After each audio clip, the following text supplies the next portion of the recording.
Sa pagdinig sa Kamara, pinalabas ang isang dokumentaryo kung saan tila nagyayabang pa ang preso sa Bilibid na si JB Sebastian na may litrato sila ni dating Justice Secretary Laila De Lima. Pero di lang pala si De Lima ang opisyal na naka-photo op ni Sebastian. Ang nabansagang bigating drug lord sa Bilibid, may litrato rin kasama si Senator Richard Gordon nang bumisita siya noong 2012 bilang chairman ng Philippine Red Cross.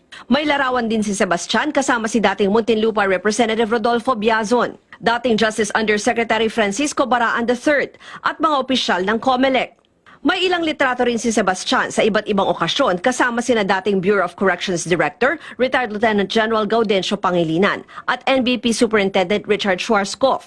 Kinumpirma ni Pangilinan sa CNN Philippines na karamihan sa mga litratong ito kuha nung nakapwesto pa siya sa Bucor mula July 2011 hanggang December 2012. Pinayagan raw niya noong makadalaw sa Bilibid ang mga NGO, estudyante, mga religious at civic group para maipakita sa publiko ang tunay na kondisyon ng mga preso.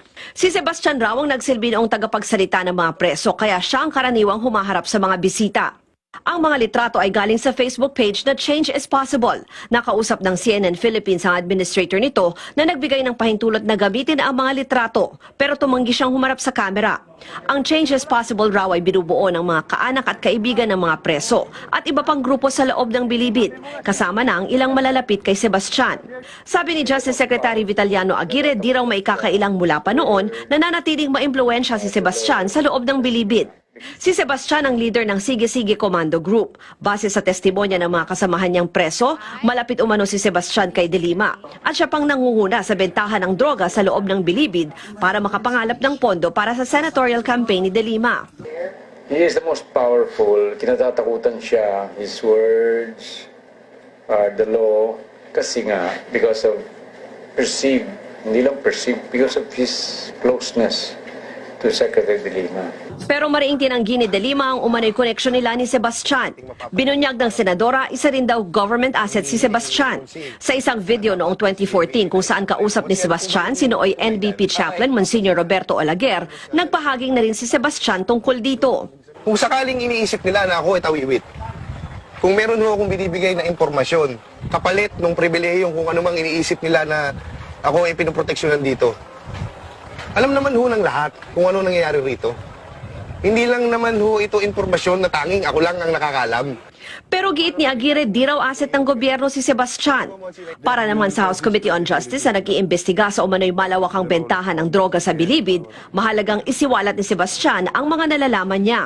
Whether it is drug or whether it's syndicates, that is already something that he can testify on. He might testify in favor, not against Secretary De Lima. Then we will test his credibility on that.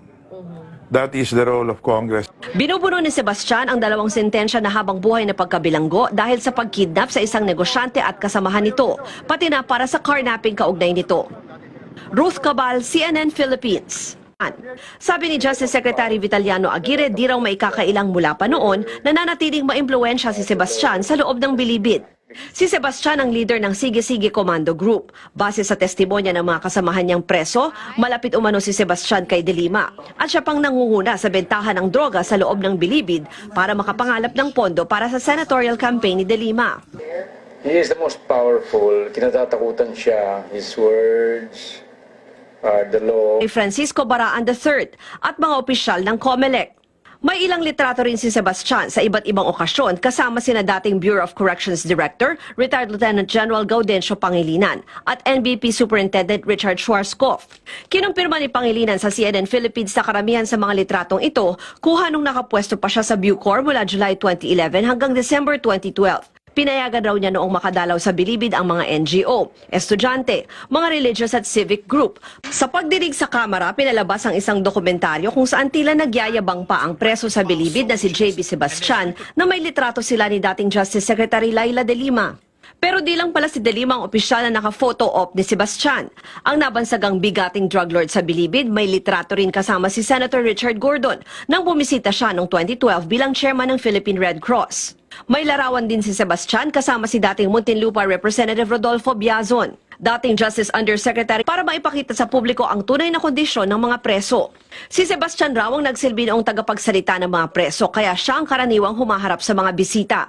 Ang mga litrato ay galing sa Facebook page na Change is Possible. Nakausap ng CNN Philippines ang administrator nito na nagbigay ng pahintulot na gamitin ang mga litrato pero tumanggi siyang humarap sa kamera. Ang Change is Possible raw ay binubuo ng mga kaanak at kaibigan ng mga preso at iba pang grupo sa loob ng bilibid, kasama na ang ilang malalapit kay Sebastian. Kasi nga, because of perceived, hindi lang perceived, because of his closeness to Secretary De Lima. Pero mariing tinanggi ni De Lima ang umano'y koneksyon nila ni Sebastian. Binunyag ng senadora, isa rin daw government asset si Sebastian. Sa isang video noong 2014 kung saan kausap ni Sebastian, sinooy NBP chaplain Monsignor Roberto Olaguer, nagpahaging na rin si Sebastian tungkol dito. Kung sakaling iniisip nila na ako ay tawiwit, kung meron mo akong binibigay na impormasyon,